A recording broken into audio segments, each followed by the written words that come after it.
talking today with Tim Draimin, a veteran of the nonprofit sector in Canada and the current Executive Director of Social Innovation Generation.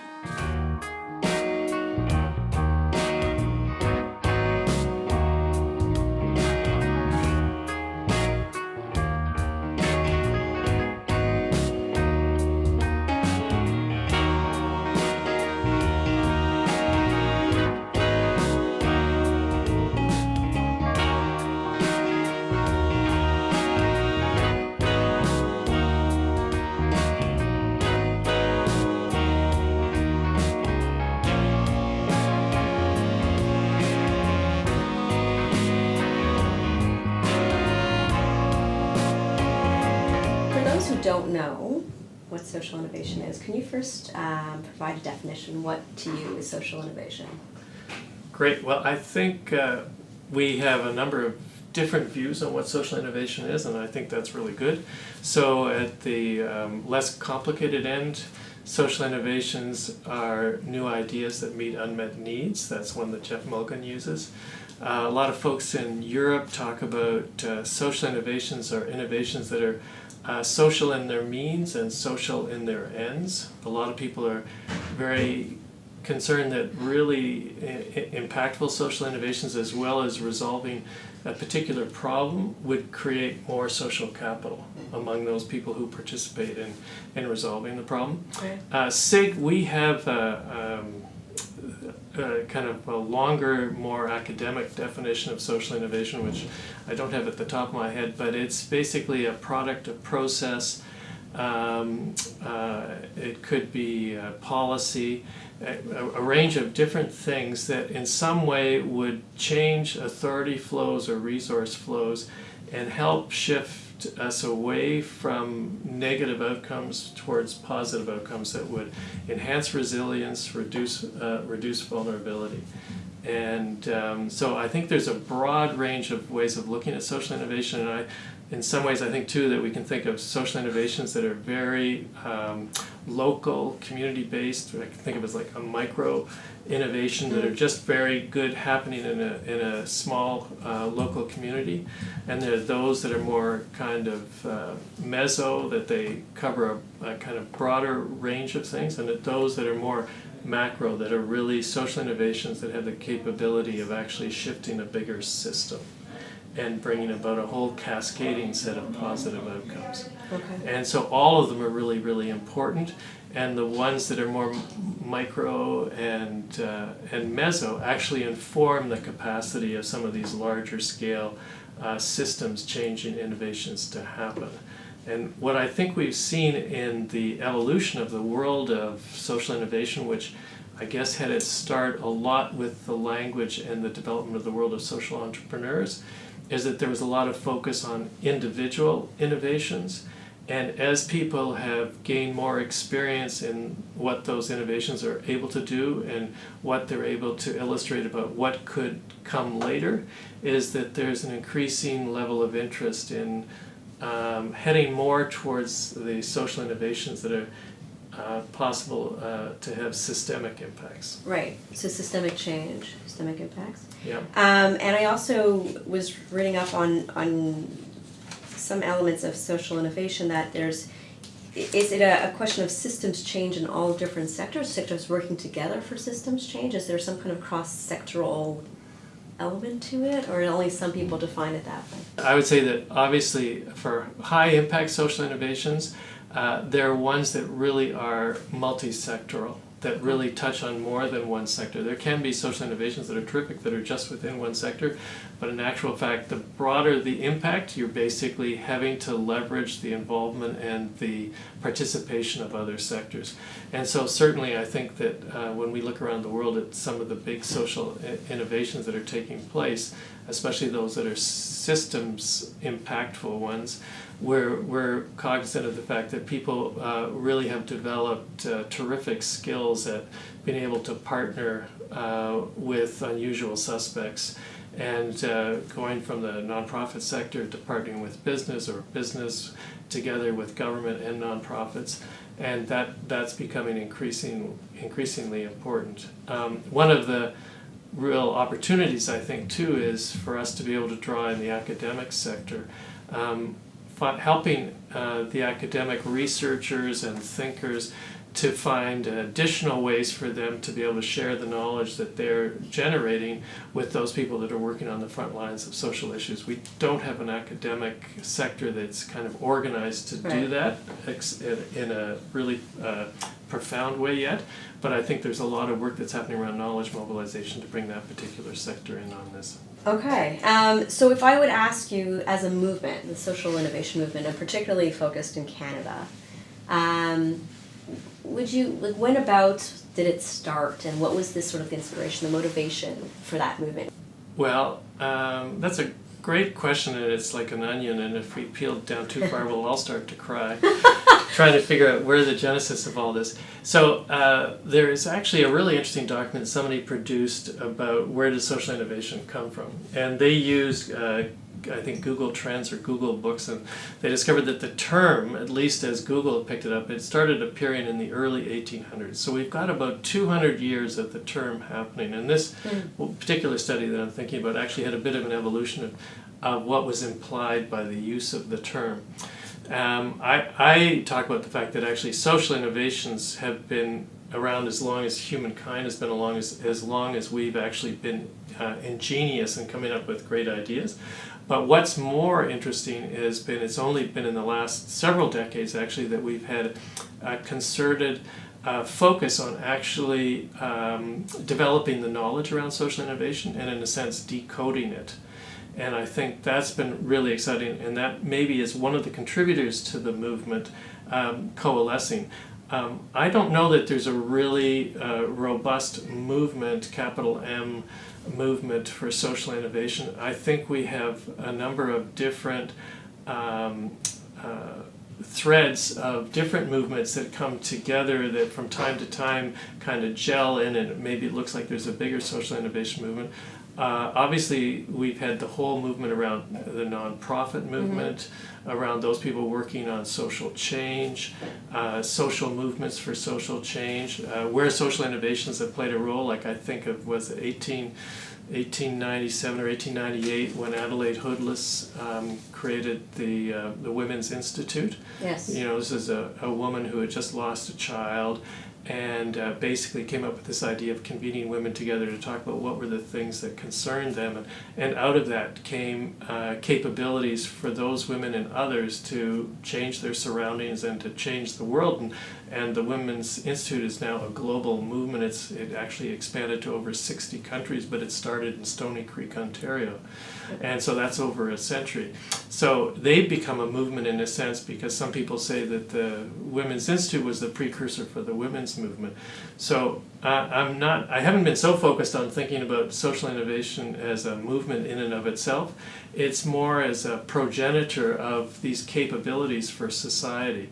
In fact, I sometimes wonder if we would get too self-focused by just talking about the social innovation movement per social innovation movement. There's an interesting academic in the UK who's written about the fact that obviously social innovations, really powerful ones, come, as you described earlier, asked the question, because they're in multi-sectoral contexts. I'm on the board of an organization called the Social Innovation Exchange, and it's based in London, and it works around the world, and it's trying to create not necessarily a movement, but a peer community of people working on social innovation and trying to reduce the difficulty for people finding the information they need to learn more about what they need to learn about to be able to apply in that knowledge in the innovation spaces in which they're working. Either it's knowledge or finding peers that will help them, or people who help make it all happen. And so they're working at trying to create greater social capital among social innovators. Right now, I think we have a mainstream innovation system that's focused on technological innovation and business innovation. You know, most people, if you show them the slide of Steve Jobs or the Google logo or an iPhone, they'll say, well, that's innovation. So it's highly technological, it's highly Silicon Valley kind of sourced. Or else it's a business model like Airbnb, or new ways in which people are figuring out the sharing economy, new ways of figuring all this stuff out. And I think we think that there's a third leg to the innovation stool. So there's technological innovation, there's business innovation, and then there's social innovation. And it's integrating those three core competencies together to create a really robust innovation system. So when you talk about a social innovation movement, I think, yeah, there are aspects of a social innovation movement, but it's probably mostly made up of sub-activities, like people who are working, let's say, on income equity issues, or social inclusion, or all these different areas that people are working on. But I think if we're talking about a movement, I'd like to see it be more termed around there being a movement to ensure that Canada has an innovation culture and an innovation capacity, so that we are continuously resourcing among ourselves, all sectors working together, solutions to the tough problems that face us. And I think we've come a long way in the last few years, but we have a long way to go to actually get something like that. And I say the word continuous innovation or continuous social innovation because there is no kind of final destination for a social innovation. Any social innovation that comes and that really responds to a real need and creates real positive change, well, that will disrupt the environment in which it's being introduced, and eventually you're going to have to come up with something new again because the whole system around it is going to change. Social Innovation Generation was an initiative that was started by the McConnell Family Foundation, which saw that it was successfully identifying some terrific social innovators and providing them with support. Think of people like Mary Gordon, who created Roots of Empathy, or Jeff Cape at Evergreen, and other people like John Mighton with Jump Math. And so these were always, they had some terrific ideas, and notwithstanding the quality of the ideas, scaling them proved to be really difficult. And McConnell, reflecting on that, realized that Canada didn't really have an enabling ecosystem to both support emerging social innovators and to help those social innovators scale the innovations up into society in ways that would have meaningful and transformational impact. And they thought, well, we could become like a venture philanthropy, and we could hire people to coach our investees, or we could reach out and involve other institutions to work with us to take on that field building task, how to build that enabling ecosystem to support the innovation community. And so they put out an RFP, and it was won at that time by the University of Waterloo to create a Center for Social Innovation that was led then by David Johnston, who went on to become the Governor General. And they reached out to Mars, which is Canada's largest innovation hub, and which had at that time more of a focus around technology and biotech and things, but had an interest in social impact, and so they were really interested in this concept of social innovation. And Planned Lifetime Advocacy Network in British Columbia, which is a remarkable nonprofit which has spun off things like the Registered Disability Savings Plan and TIES.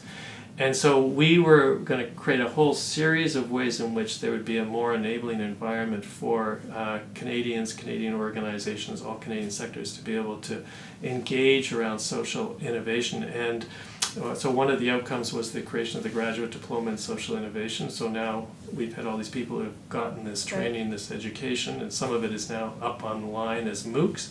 But one of the ideas was, well, we need to do something about ensuring that there's a capital marketplace that supports the financial capital requirements of social innovators.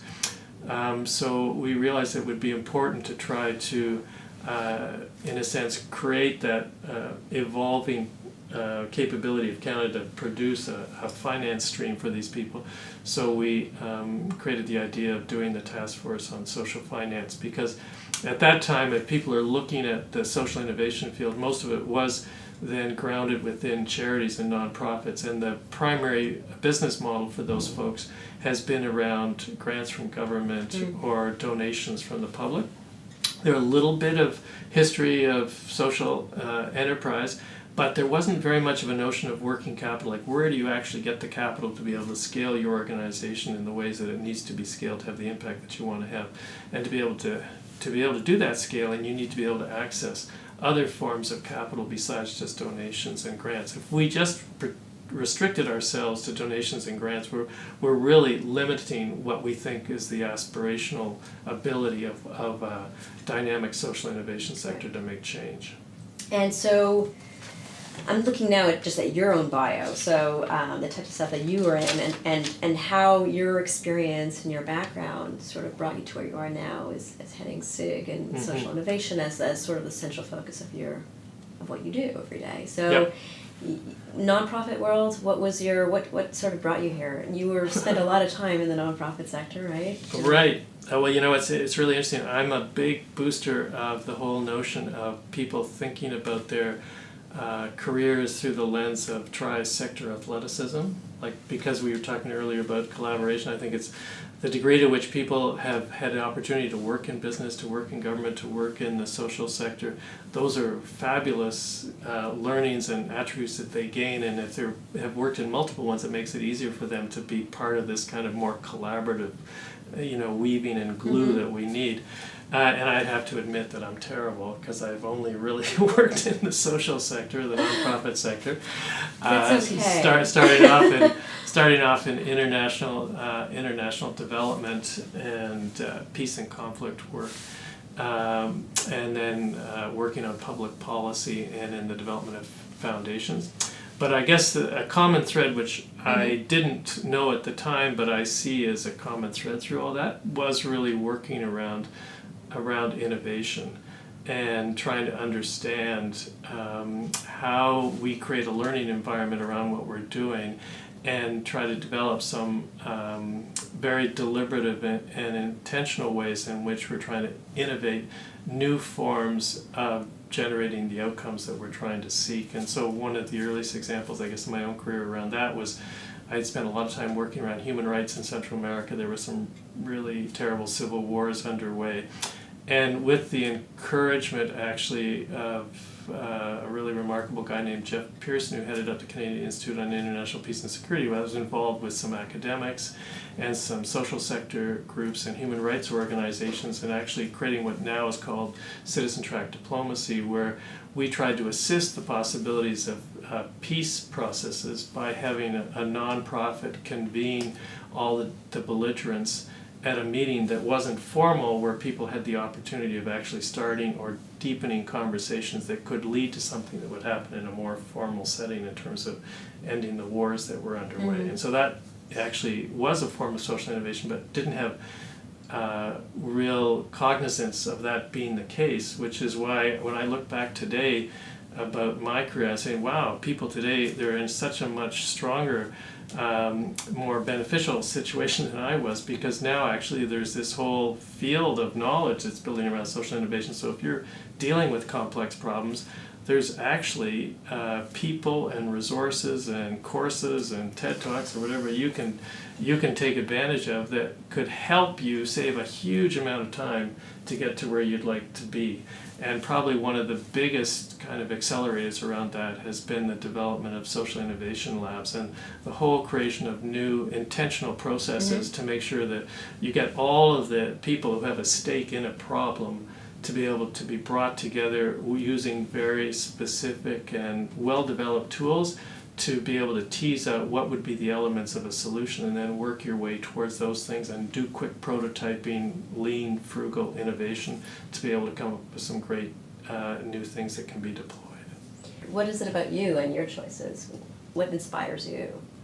And what inspired you then, years ago? Well, I think what inspired me then, I was probably pretty socially conscious in high school and at university. I guess the big thing for me was I became interested in human rights at university, and I remember it was during the time in which there were a lot of dictatorships in Latin America, and we had visitors from Latin America. One time I remember in particular, Jean-Marc Andrewitt, who came from Brazil, who had been imprisoned by a military dictatorship, and talking about the situation.